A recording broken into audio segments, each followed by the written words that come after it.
मैं नासिर जी और हसन के साथ खेलूंगी दिल की बात का ये सेगमेंट। दिल की बात में जनाब आप लेते हैं ओथ के जो कहूंगा कहूंगी, सच कहूंगी और दिल से कहूंगी और इसके अलावा कुछ नहीं कहूंगी। चले जी, रिपीट आफ्टर मी। जो कहूंगा सच कहूंगा दिल से कहूंगी इसके अलावा कुछ नहीं कहूंगा। हाँ ठीक है, और ले लिया आप लोगों ने नेशनल टेलीविजन पे देख लिया। चले जी, दिल की बात में आप दोनों से पहला सवाल ये है कि आपके ख्याल में अहम क्या है, दौलत या मोहब्बत? पहले आप जवाब दीजिए।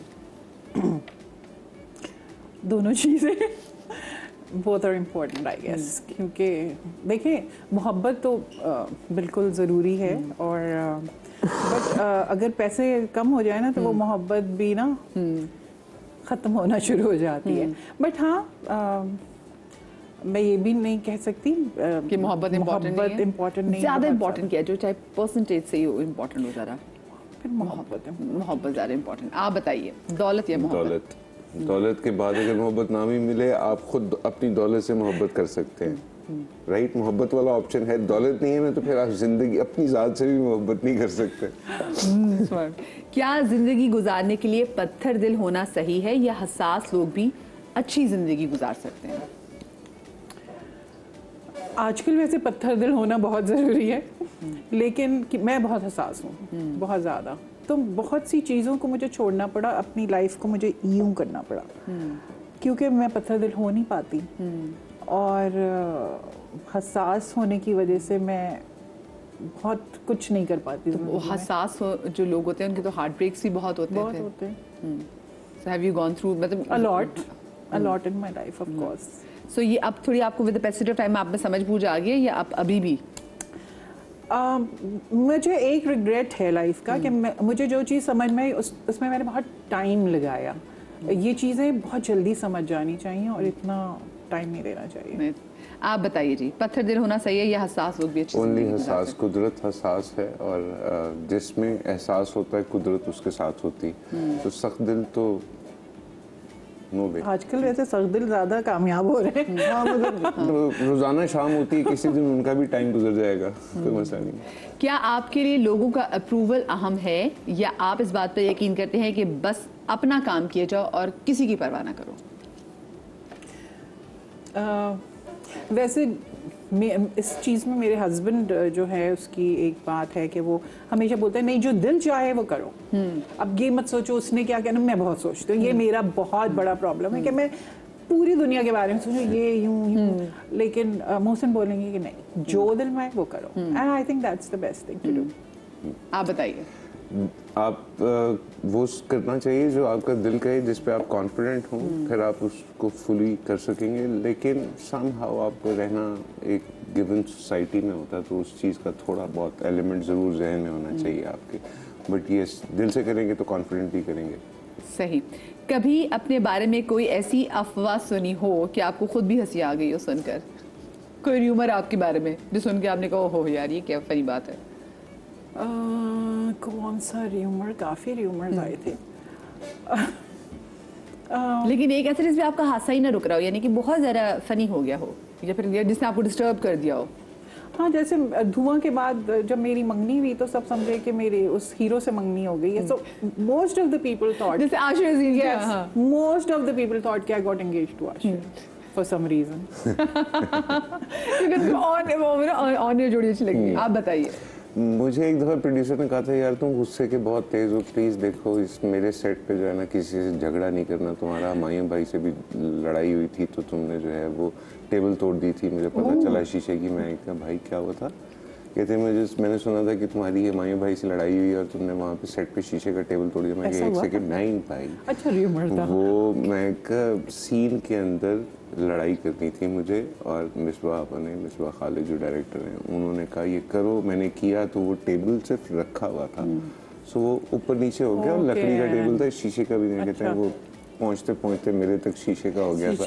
प्लीज लड़ना नहीं। That day I was scared. मैं कि यार सेट पे अच्छी एक्टिंग करो, उसके ऊपर भी खबरें बन जाती है कि तुम एक्टर से लड़ पड़े। लेकिन आपने क्या फिर हुमायूं साहब से पूछा, हुमायूं भाई से पूछा कि भाई आप तक भी ऐसी कोई बात पहुंची? नहीं, वो तो जनरली एक ऑफिस में मीटिंग करते हुए प्रोड्यूसर ने अपने कंसर्न्स मेरे साथ डिस्कस किए कि यार कि मेरे मशहूर हो गया था कि ये गुस्सा करता है, लड़ता है। तो और में सिर्फ उन प्रोड्यूसर तक ही बात ही थी कि अभी बाकी प्रोड्यूसर तक भी बात? अल्हम्दुलिल्लाह सब तक गई होगी। बस मैंने सबके साथ काम नहीं किया, वो आज तक सोचते होंगे कि हसन टेबल तोड़ता। चले भी आज आप सुन लें, टेबल नहीं तोड़ी थी। हाँ वही। अपनी किसी आदत से आप खुद बहुत तंग हो? मैं इतनी तंग नहीं हूँ, लेकिन मेरे घर वाले तंग होते हैं। वो कौन सी आदत है? वो ये होती है कि I try to be nice like her के साथ। जहाँ कभी कभी मैं उनसे एक्सपेक्टेशन भी होती है तो उसमें नहीं वापस आती वो चीज़, तो फिर मुझे घर वाले, मेरे बच्चे और मेरे हस्बैंड सब बोलते कि क्यों तुम इतना ज़्यादा क्यों करती हो कि एक्सपेक्टेशंस हो जाए। तो ऐसा बहुत होता है मेरे साथ। आप बताइए जी। मुझे अपने साथ एक प्रॉब्लम है, मैं लोगों की बातों पे जल्दी एतबार कर लेता हूँ। सो उससे एट टाइम्स मैं बहुत तकलीफ में आता हूँ कि यार ये मेरी आदत ख़त्म हो जाए बस किसी तरीके से। मैं बस सुनूं और जो कुछ कर सकता हूँ करूँ, नहीं कर सकता हूँ ना तो अल्लाह मियाँ इस कैरेक्टर को ना अपना जो है वो मेरे स्क्रीन प्ले से हटा दो। I don't want. अच्छा, तो आसपास ऐसा कोई आपके आई ओपनर मौजूद है जो आपको बताया कि नहीं भी इसकी बात पे यकीन ना करो? मैंने पहले अब्बा जान से डिस्कस करता होता था बहुत सारी चीज़ें, उनके जाने के बाद ना फिर मैंने ये सारी चीज़ें अल्लाह पे छोड़ दी कि यू माय बेस्ट कंपेनियन। तो जो मेरे लिए अच्छा है वो मेरे आसपास रहे, जो मेरे लिए नहीं अच्छा ना उसको अल्लाह मियाँ और कोई अच्छा सिनेरियो दे के ना मुझसे आगे कर दो, आगे मोड़ दे उस तूफान को भी और मोड़ दे। yes. क्या वो लोग जो दूसरों को नुकसान पहुंचाकर आगे बढ़ते हैं वही कामयाब हैं आज के दौर में, specifically in your industry? In our industry. Yes. नुकसान तो नहीं पहुंचाते। नुकसान आई डोंट थिंक सो कि कोई किसी को पहुंचाना चाहता है,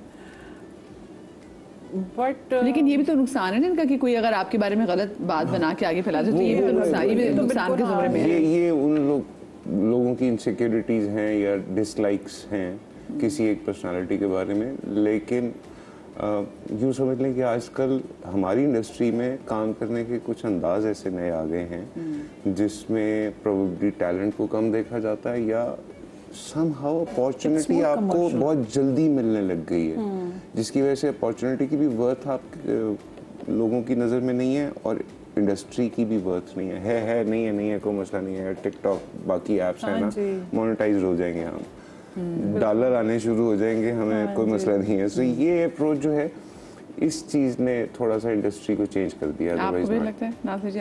हाँ बिल्कुल, ही इज राइट। अच्छा जी, वो लम्हा जब आपको लगा कि शायद मैं हिम्मत हार दूंगी या हार जाऊंगा? देखिए मैंने बताया ना कि जैसे मेरी लाइफ में बहुत कम थोड़े से लोग हैं जिनके गिर्द मेरे होते हैं, वो जो कि मेरे बच्चे हैं, मेरे हस्बैंड हैं। हाँ एक वक्त था कि मुझे मतलब वेरी अनडिसाइसिव कि मुझे समझ में नहीं आता कि मैं क्या करूँ। वो कौन सा टाइम था? जब मैंने अपना शोबिज़ छोड़ा, मेरी शादी हो गई एंड नेचुरली वो नहीं चल पाई और उसके लिए मैंने 16 इयर्स गुजार दिए उस लाइफ में। तो वो मतलब मैं हर रोज़ सोचती थी, आई थिंक शादी के कुछ दिन महीनों बाद ही मैं सोचने लगी कि इस चीज़ से मैं क्या होगा, और उसको गुजरते गुजरते 16 साल मैंने गुजार दिए।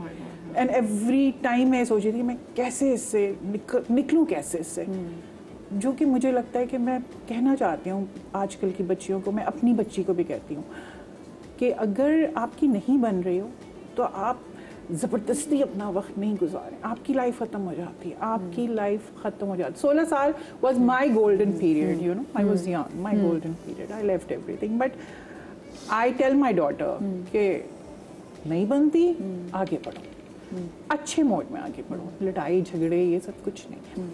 बट नासिर जी, पर आपको लगता है कि मीडिया इंडस्ट्री के जो लोग हैं उनके लिए जब कोई रिश्ता टूटता है तो उनके लिए ज़्यादा तकलीफ इसलिए होता है क्योंकि खबरें बहुत बनती हैं और लोग जजमेंट पास करते हैं? आपको मतलब अभी भी कहीं में तस्वीर आ जाए तो बोलते हैं अच्छा पहले तो इसकी बीवी थी, अब ये, मतलब इट्स वेरी मतलब मैं सोचती हूँ कि मेरे बच्चे पढ़ेंगे तो उनको कितना बुरा लगेगा, यू नो। बच्चों को ज़्यादा तकलीफ होती है। मेरी माँ के लिए ऐसा बोला। तो बहुत बुरे बुरे किस्म के कमेंट्स कभी कभी करते हैं, और क्यों करते हैं पता नहीं। हाँ ये बात बिल्कुल। आप बताइए कि आपके लिए वो कौन सा टाइम था? When my father passed away back in 2018, that was the time जब मुझे लगा कि अब जो है ना वो एवरीथिंग इज़ फिनिश्ड। एंड वो इतना इम्पैक्टफुल था, एक बड़ा टफ टाइम था। सोच भी नहीं सकता था मैं एक चीज़ के ये प्यार मेरे पास नहीं रहेगा या अब्बा मुझसे पहले चले जाएंगे, बिकॉज उन्होंने अपने प्यार में मुझसे प्रॉमिस किया हुआ था कि अच्छा चल ठीक है, मेरे लिए तकलीफ दे होगा लेकिन तेरा जनाजा मैं पढ़ूंगा, तू रिलैक्स हो जा। And he cheated me, he cheated मी। ये नेचर की चीजें हम ये नहीं कह सकते, बट यस, प्यार में माँ बाप के लिए बच्चों को जाना बाप तो ज्यादा तकलीफ बुखार भी है। हो जाए बच्चों को तो परेशान हो जाते। वो जब कह लो एक प्रॉमिस पूरा नहीं हुआ, अल्लाह के हुक्म से अब्बा जान चले गए, फिर मैं 1 साल उनके दरबार पे बस अल्लाह मियाँ से यही मांगता रहता था कि मिलवा दो, बुला लो, बुला लो।